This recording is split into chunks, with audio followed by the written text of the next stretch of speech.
Hello friends, welcome to my channel. आज के इस वीडियो में हम लोग आरआरबी एनटीपीसी के प्रीवियस ईयर क्वेश्चन पेपर को आपके साथ डिस्कस करेंगे, वो भी यूथ कंपटीशन टाइम्स की बुक के अकॉर्डिंग। और इसके पहले के वीडियोस में भी हमने आरआरबी एनटीपीसी के प्रीवियस ईयर क्वेश्चन पेपर्स को आपके साथ डिस्कस किया है। अगर अभी तक आपने उन वीडियोज़ को नहीं देखा है तो उन वीडियोज़ का लिंक आपको डिस्क्रिप्शन बॉक्स में मिल जाएगा, आप उसे जाके देख सकते हैं। तो बिना देरी किए चलिए आज का ये वीडियो स्टार्ट करते हैं। तो आज के इस वीडियो में हम लोग 23 जनवरी 2021 के क्वेश्चन पेपर में पूछे गए क्वेश्चंस का डिस्कशन आपके साथ करेंगे। तो क्वेश्चन नंबर 1 है, रिक्त स्थानों की पूर्ति करें। 50 का डैश % इक्वल्स टू 40। तो इस क्वेश्चन का सही जवाब है ऑप्शन ए 80, यानी 50 का 80% 40 होता है। फिर क्वेश्चन नंबर 2, सचिन गणित में 70% अंक और विज्ञान में 60% अंक प्राप्त करता है। मान लीजिए कि दोनों विषयों के पूर्णांक समान है, तो सचिन को दोनों विषयों में कुल कितने प्रतिशत अंक प्राप्त हुए। तो इस क्वेश्चन का सही जवाब है ऑप्शन बी 65%। फिर क्वेश्चन नंबर 3, उस विकल्प का चयन करें जो तीसरे पद से उसी प्रकार से संबंधित है जिस प्रकार दूसरा पद पहले पद से संबंधित है। रॉ का वॉर से जैसा संबंध है वैसा ही संबंध स्टार का किसके साथ है, क्वेश्चन में ये पूछा है। तो इस क्वेश्चन का सही जवाब है ऑप्शन सी रैट्स। जिस प्रकार रॉ का संबंध वॉर से है उसी प्रकार स्टार का संबंध रैट्स से है। फिर क्वेश्चन नंबर 4, प्रकाश संश्लेषण के लिए आवश्यक 4 मूलभूत तत्वों में डैश शामिल है। तो इस क्वेश्चन का सही जवाब है ऑप्शन सी क्लोरोफिल, सूर्य का प्रकाश, कार्बन डाइऑक्साइड और पानी। ये चारों ही तत्व प्रकाश संश्लेषण के लिए आवश्यक 4 मूलभूत तत्वों में शामिल होते हैं। फिर क्वेश्चन नंबर 5, एक्स और वाई को एक कार्य को पूरा करने में 16 दिन का समय लगता है। वाई और जेड उसी कार्य को 24 दिन में पूरा करते हैं। एक्स, वाई और जेड एक साथ मिलकर उसी कार्य को 12 दिन में पूरा करते हैं। एक्स और जेड द्वारा उसी कार्य को पूरा करने में कितना समय लगेगा। तो इस क्वेश्चन का सही जवाब है ऑप्शन सी 16 दिन। फिर क्वेश्चन नंबर 6, तात्या टोपे उन सेनानायकों में से एक थे जिन्होंने डैश के भारतीय स्वतंत्रता संग्राम में भाग लिया था। तो इस क्वेश्चन का सही जवाब है ऑप्शन ए 1857। तात्या टोपे भारत के प्रथम स्वाधीनता संग्राम के प्रमुख सेनानायक थे। सन 1857 के भारतीय स्वतंत्रता संग्राम में उनकी भूमिका सबसे महत्वपूर्ण, प्रेरणादायक और बेजोड़ थी। तात्या टोपे का वास्तविक नाम रामचंद्र पांडुरंग राव था। कानपुर से भारतीय स्वतंत्रता संग्राम की कमान संभाल रहे नाना साहब ने तात्या टोपे को अपना सैनिक सलाहकार भी नियुक्त किया था। फिर क्वेश्चन नंबर 7, दिए गए शब्द युग्मों में से 3 किसी तरह से संगत है और एक असंगत है। असंगत का चयन करें। तो इस क्वेश्चन का सही जवाब है ऑप्शन सी डॉग बार्क, यानी कि कुत्ता का भौंकना। ये चारों ही ऑप्शंस में सबसे अलग है। फिर क्वेश्चन नंबर 8, एक कक्षा में लड़कियों की संख्या लड़कों की संख्या की 7 गुनी है। निम्नलिखित में से कौन सी संख्या कक्षा में बच्चों की कुल संख्या को निरूपित नहीं कर सकती। तो इस क्वेश्चन का सही जवाब है ऑप्शन बी 52। फिर क्वेश्चन नंबर 9, तिरुवरूर और अजंता के मंदिरों की दीवारों पर किस प्रकार की चित्रकारी मौजूद है। तो इस क्वेश्चन का सही जवाब है ऑप्शन ए भित्ति। तिरुवरूर और अजंता के मंदिरों की दीवारों पर भित्ति चित्रकारी है। भित्ति चित्रकला सबसे पुरानी चित्रकला है। गुफाओं एवं महलों की दीवारों पर उकेरे या बनाए जाने वाले चित्रों को भित्ति चित्र कहते हैं और संस्कृत भाषा में दीवार को भित्ति कहा जाता है। भारत में भित्ति चित्रों के सर्वप्रथम साक्ष्य अजंता एवं एलोरा की गुफाओं की दीवारों पर चित्रित भित्ति चित्र है। फिर क्वेश्चन नंबर 10, एकात्मक राज्यों में डैश सरकार सभी सरकारी कार्य करती है। तो इस क्वेश्चन का सही जवाब है ऑप्शन सी केंद्र। एकात्मक राज्य ऐसे राज्य को कहते हैं जो एकमेव शक्ति के रूप में शासित हो, जिसमें केंद्रीय सरकार अंततः सर्वोच्च मानी जाती हो तथा उस राज्य के प्रशासनिक विभागों को प्राप्त होने वाले अधिकार केंद्रीय सरकार पर निर्भर हो। विश्व के अधिकांश देश एकात्मक शासन ही हैं। फिर क्वेश्चन नंबर 11, गुजरात में स्थित प्रसिद्ध पेट्रोलियम साइट का नाम क्या है। तो इस क्वेश्चन का सही जवाब है ऑप्शन बी अंकलेश्वर। अंकलेश्वर गुजरात में स्थित प्रसिद्ध पेट्रोलियम साइट है। अंकलेश्वर तेल क्षेत्र गुजरात राज्य का सबसे बड़ा तेल क्षेत्र है। यह गुजरात राज्य के भरूच जिले में स्थित है। भारत के प्रथम प्रधानमंत्री पंडित जवाहरलाल नेहरू ने अंकलेश्वर के तेल क्षेत्र को समृद्धि का फव्वारा कहा था। फिर क्वेश्चन नंबर 12, निम्नलिखित 3 संख्याएं किसी तरह से संगत है। दिए गए विकल्पों में से उस संख्या की पहचान कीजिए जो इस समूह से संबंधित है। 94, 61, 83 ये 3 है और हम लोगों को बताना है कि इन 4 ऑप्शंस में से कौन सा ऐसा ऑप्शन है जो इस ग्रुप से संबंधित है। तो इस क्वेश्चन का सही जवाब हो जाएगा ऑप्शन ए 72। फिर क्वेश्चन नंबर 13, ट्रोजन हॉर्स किसका एक रूप है। तो इस क्वेश्चन का सही जवाब है ऑप्शन ए वायरस अटैक का। ट्रोजन हॉर्स वायरस अटैक का एक रूप है। फिर क्वेश्चन नंबर 14, 1973 में केशवानंद भारती केस में इस सवाल को उठाया गया था कि प्रस्तावना को। तो इस क्वेश्चन का सही जवाब है ऑप्शन सी संशोधित किया जा सकता है। केशवानंद भारती मामले जो कि 1973 में हुआ था, उसमें उच्चतम न्यायालय ने अपनी पूर्व व्याख्या को अस्वीकार कर दिया और यह व्यवस्था दी कि प्रस्तावना संविधान का ही एक भाग है जिसमें अनुच्छेद 368 के तहत संशोधन किया जा सकता है। प्रस्तावना में आज तक एक बार संशोधन किया जा चुका है जिसमें 42वें संविधान संशोधन अधिनियम 1976 द्वारा समाजवादी, धर्मनिरपेक्ष और अखंडता शब्द सम्मिलित किए गए। फिर क्वेश्चन नंबर 15, सूर्य और चंद्रमा द्वारा गुरुत्वाकर्षण के माध्यम से पृथ्वी को एक ही दिशा में खींचने के कारण क्या उत्पन्न होता है। तो इस क्वेश्चन का सही जवाब है ऑप्शन बी वृहद ज्वार भाटा। जब पृथ्वी, सूर्य और चंद्रमा एक सीध में आ जाते हैं उस समय सूर्य और चंद्रमा द्वारा गुरुत्वाकर्षण के माध्यम से पृथ्वी को एक ही दिशा में खींचने के कारण वृहद ज्वार भाटा आते हैं। इस दशा में सूर्य तथा चंद्रमा का गुरुत्वाकर्षण बल एक ही दिशा में कार्य करता है। यह माह में पूर्णिमा तथा अमावस्या के समय ही उत्पन्न होते हैं। फिर क्वेश्चन नंबर 16, यदि W को 46 के रूप में और कैट को 48 के रूप में कूटबद्ध किया जाता है तो डॉग को किस प्रकार कूटबद्ध किया जाएगा। तो इस क्वेश्चन का सही जवाब है ऑप्शन डी 52। फिर क्वेश्चन नंबर 17, सोफिया और रोहन बैडमिंटन तथा फुटबॉल खेलते हैं। दिनेश और राहुल क्रिकेट तथा वॉलीबॉल खेलते हैं। रोहन और नवीन हॉकी तथा क्रिकेट खेलते हैं। कौन क्रिकेट नहीं खेलता है। तो इस क्वेश्चन का सही जवाब है ऑप्शन डी सोफिया। फिर क्वेश्चन नंबर 18, नीचे दी गई विकल्प आकृतियों में से आकृति X के दर्पण प्रतिबिंब का चयन करें। तो इस क्वेश्चन का सही जवाब है ऑप्शन डी। फिर क्वेश्चन नंबर 19, पुर्तगालियों द्वारा गोवा पर कब्जा कब किया गया था। तो इस क्वेश्चन का सही जवाब है ऑप्शन डी 1510 AD में।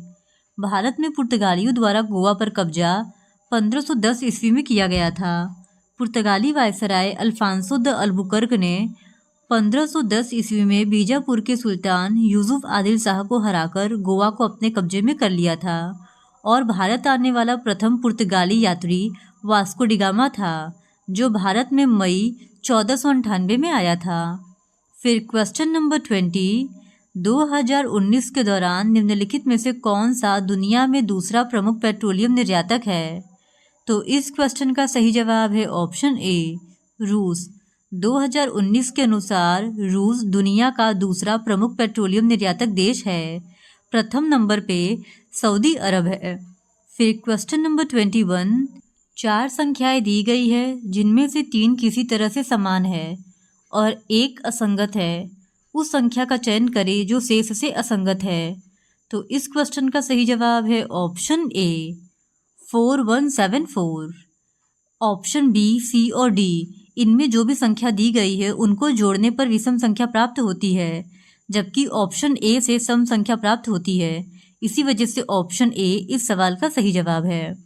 फिर क्वेश्चन नंबर 22, गुप्त निवेश संबंधित लीक किए हुए दस्तावेज जो कि पनामा पेपर्स के नाम से मशहूर है डैश से संबंधित है। तो इस क्वेश्चन का सही जवाब है option C Mossack Fonseca and company. Panama Papers एक दस्तावेज है जिसमें अंतर्राष्ट्रीय रूप से किए गए भ्रष्टाचार का उल्लेख है। यह दस्तावेज पनामा देश की एक कानूनी company mosaic Fonseca and company के सर्वर को वर्ष 2013 में हैक करके निकाला गया था। मोज़ेक फोसेंका ने कई देशों के लोगों को गैर कानूनी रूप से टैक्स बचाने में मदद की थी। साथ ही इस कंपनी के माध्यम से काफ़ी मात्रा में काले धन को सफ़ेद भी किया गया था। फिर क्वेश्चन नंबर 23, यहाँ पे मैथ्स का एक क्वेश्चन पूछा है और इसका सही जवाब है ऑप्शन बी 1। फिर क्वेश्चन नंबर 24, इसका सही जवाब है ऑप्शन बी 21 डिग्री। फिर क्वेश्चन नंबर 25, कौन सी पंचवर्षीय योजना पीसी महालनोबिस मॉडल पर आधारित थी? तो इस क्वेश्चन का सही जवाब है ऑप्शन बी दूसरी पंचवर्षीय योजना। भारत की द्वितीय पंचवर्षीय योजना पीसी महालनोबिस मॉडल पर आधारित थी। द्वितीय पंचवर्षीय योजना की अवधि 1956 से 1961 तक की थी और द्वितीय पंचवर्षीय योजना में तीव्र औद्योगिकरण के साथ साथ आधारभूत ढांचे और भारी उद्योगों के विकास पर अधिक बल दिया गया था। भिलाई, दुर्गापुर एवं राउरकेला इस्पात संयंत्र की स्थापना द्वितीय पंचवर्षीय योजना के तहत ही की गई थी। फिर क्वेश्चन नंबर 26, कंप्यूटर शब्दावली में निबल क्या है? तो इस क्वेश्चन का सही जवाब है ऑप्शन ए आधा बाइट। आधा बाइट यानी 4 बिट को एक निबल कहते हैं। 8 बिट को एक बाइट कहा जाता है। फिर क्वेश्चन नंबर 27, निम्नलिखित में से किस देश का पुराना नाम अबिसिनिया था? तो इस क्वेश्चन का सही जवाब है ऑप्शन बी इथियोपिया का। अबिसिनिया उत्तरी पूर्वी अफ्रीका में स्थित एक छोटा सा देश है जिसे वर्तमान में इथियोपिया के नाम से जाना जाता है। यह अफ्रीका महाद्वीप का दूसरा सबसे ज़्यादा जनसंख्या वाला देश है और इसकी राजधानी अदीस अबाबा है। फिर क्वेश्चन नंबर 28, यदि किसी चतुर्भुज के कोणों का अनुपात 2:4:6:8 है तो सबसे छोटे कोण का मान ज्ञात कीजिए। तो इस क्वेश्चन का सही जवाब है ऑप्शन डी 36 डिग्री। फिर क्वेश्चन नंबर 29, अहमदनगर की किस रानी ने सम्राट अकबर के खिलाफ लड़ाई लड़ी थी? तो इस क्वेश्चन का सही जवाब है ऑप्शन ए चांद बीबी। चांद बीबी, जिन्हें चांद खातून या चांद सुल्ताना के नाम से भी जाना जाता है, वह एक भारतीय मुस्लिम महिला योद्धा थी। उन्होंने बीजापुर और अहमदनगर की संरक्षक के रूप में काम किया था। चांद बीबी को सबसे ज़्यादा सम्राट अकबर की मुगल सेना से अहमदनगर की रक्षा के लिए जाना जाता है। फिर क्वेश्चन नंबर 30, ए और बी एक साथ मिलकर 12 दिन में एक तालाब खोद सकते हैं, जिसे ए अकेले 24 दिन में खोद सकता है। ज्ञात कीजिए बी एक दिन में तालाब का कितना हिस्सा खोद सकता है। तो इस क्वेश्चन का सही जवाब है ऑप्शन सी 1/24। फिर क्वेश्चन नंबर 31, अक्टूबर 2020 तक प्राप्त जानकारी के अनुसार भारतीय संविधान में कितने अनुच्छेद हैं? तो इस क्वेश्चन का सही जवाब है ऑप्शन बी 448। भारतीय संविधान को 26 नवंबर 1949 को संविधान सभा द्वारा स्वीकार कर लिया गया था। उस समय मूल भारतीय संविधान में कुल 395 अनुच्छेद, 8 अनुसूचियां और 22 भाग थे। अक्टूबर 2020 तक की जानकारी के अनुसार भारतीय संविधान में कुल 448 अनुच्छेद, 12 अनुसूचियां और 25 भाग हैं, लेकिन भारतीय संविधान का अंतिम अनुच्छेद 395 ही है। फिर क्वेश्चन नंबर 32, निम्नलिखित को हल कीजिए। तो यहाँ पे हमारे पास एक इक्वेशन दिया है और इसको हमको सॉल्व करना है और इसका सही जवाब हो जाएगा ऑप्शन सी 2 होल 8/9। फिर क्वेश्चन नंबर 33, यदि काम को XZON लिखा जाता है तो लव को क्या लिखा जाएगा? तो इस क्वेश्चन का सही जवाब है ऑप्शन डी OLEV। फिर क्वेश्चन नंबर 34, भारतीय अंतरिक्ष कार्यक्रम किसके द्वारा शुरू किया गया था? तो इस क्वेश्चन का सही जवाब है option A Vikram Sarabhai. Doctor Vikram Sarabhai को भारतीय अंतरिक्ष कार्यक्रम का जनक माना जाता है। उन्होंने विविध क्षेत्रों में अनेक संस्थानों की स्थापना भी की थी। 11 नवंबर 1947 को अहमदाबाद में विक्रम साराभाई ने भौतिक अनुसंधान प्रयोगशाला PRL की स्थापना की थी। फिर क्वेश्चन नंबर 35, फड़ नामक राजस्थानी चित्रकला शैली चित्रकारी का डैश का रूप है। तो इस क्वेश्चन का सही जवाब है ऑप्शन सी धार्मिक। राजस्थान के भीलवाड़ा क्षेत्र में कपड़े की पृष्ठभूमि पर लोक देवता देवनारायण एवं पाबूजी आदि के जीवन पर आधारित एवं उनकी शौर्य गाथाओं पर बनाए जाने वाले पारंपरिक अनुष्ठानिक कुंडली चित्र को फड़ चित्र कहते हैं। फड़ केवल एक चित्र मात्र नहीं है, यह अपने आप में देव स्वरूप है, इसीलिए इसे पवित्र और धार्मिक चित्रकला शैली माना जाता है। फिर क्वेश्चन नंबर 36, भारत के सबसे पहले सुपर कंप्यूटर को क्या कहा जाता है?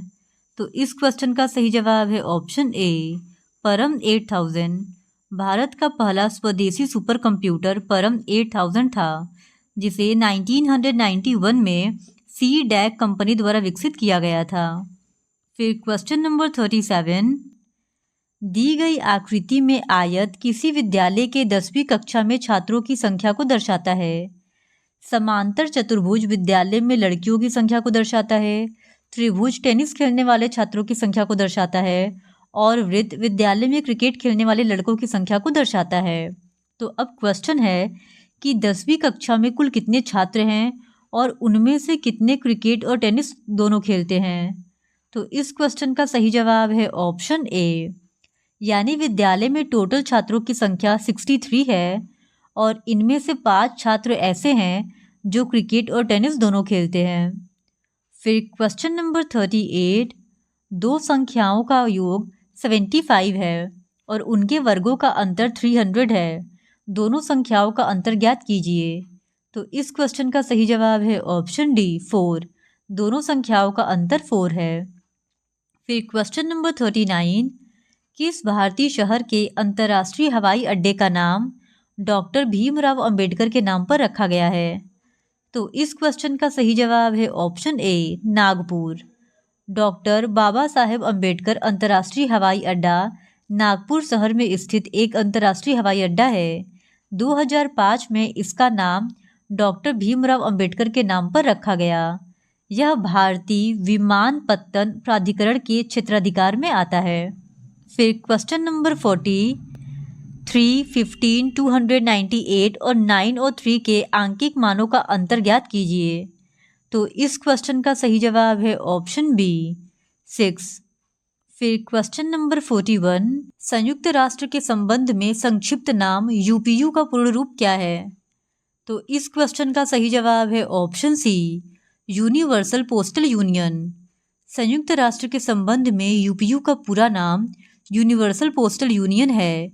इसको हिंदी में सार्वभौमिक डाक संघ कहते हैं और इसकी स्थापना 1874 में की गई थी। यूपीयू स्विट्जरलैंड में स्थित है और यहीं इसका मुख्यालय भी है और इसके संस्थापक हेनरिक वॉन स्टीफन है। फिर क्वेश्चन नंबर 42, दो सह अभाज्य संख्याओं का गुणनफल 119 है, उनका एलसीएम ज्ञात कीजिए। तो इस क्वेश्चन का सही जवाब है ऑप्शन डी, 119। फिर क्वेश्चन नंबर 43, इसका सही जवाब है ऑप्शन सी, यानी कि -√3। फिर क्वेश्चन नंबर 44, अक्टूबर 2020 तक प्राप्त जानकारी के अनुसार इनमें से कौन सा देश यूएन सुरक्षा परिषद का सदस्य नहीं है? तो इस क्वेश्चन का सही जवाब है ऑप्शन बी, मलेशिया। फिर question number 45, FIFA world cup 2022 की मेजबानी कौन सा देश करेगा? तो इस क्वेश्चन का सही जवाब है option D, Qatar. FIFA world cup का आयोजन प्रत्येक 4 वर्ष में किया जाता है। इसका पहली बार आयोजन 1930 में यूरुग्वे ने किया था। इसमें यूरुग्वे ने अर्जेंटीना को 4-2 से पराजित किया था। फीफा वर्ल्ड कप 2022 का आयोजन कतर में किया जाएगा। फिर क्वेश्चन नंबर 46, नीचे दिए गए 4 विकल्पों में से कौन सा विकल्प उस समबाहु त्रिभुज के क्षेत्रफल के निकटतम होगा जिसकी प्रत्येक भुजा की लंबाई 10 मीटर है? तो इस क्वेश्चन का सही जवाब है ऑप्शन बी, 43.25 मीटर स्क्वायर। फिर क्वेश्चन नंबर 47, साधारण ब्याज की कितने प्रतिशत वार्षिक दर पर कोई धनराशि 12 वर्ष में स्वयं की दोगुनी हो जाएगी? तो इस क्वेश्चन का सही जवाब है ऑप्शन बी, 8/1/3%। फिर क्वेश्चन नंबर 48, एक लड़के ने 3 रुपये में 15 चॉकलेट की दर से कुछ चॉकलेटें खरीदी तथा सभी चॉकलेट को 2 रुपये में 3 चॉकलेट की दर पर बेच दिया। लाभ या हानि ज्ञात कीजिए। तो इस क्वेश्चन का सही जवाब है ऑप्शन डी, 233 होल 1/3% लाभ। फिर क्वेश्चन नंबर 49, यदि ए बी से दुगना कार्य कुशल है और वे दोनों एक साथ मिलकर किसी कार्य को 20 दिन में पूरा करते हैं तो ए उसी कार्य को कितने दिन में पूरा कर सकता है? तो इस क्वेश्चन का सही जवाब है ऑप्शन सी, 30 दिनों में। फिर क्वेश्चन नंबर 50, दिए गए सादृश्यता को पूरा करने के लिए लुप्त संख्या ज्ञात कीजिए। तो यहाँ पे एक सीरीज दिया गया है और हम लोगों को मिसिंग नंबर बताना है। तो इस क्वेश्चन का सही जवाब हो जाएगा ऑप्शन ए, यानी कि 19। इस तरह आज के इस वीडियो में इतना ही। बाकी के बचे हुए क्वेश्चंस का डिस्कशन हम लोग इस वीडियो के नेक्स्ट पार्ट में करेंगे। और अगर आप आरआरबी एनटीपीसी के इसी तरह और भी प्रीवियस ईयर क्वेश्चन पेपर को देखना चाहते हैं तो please do subscribe to my channel and like this video. Thank you very much.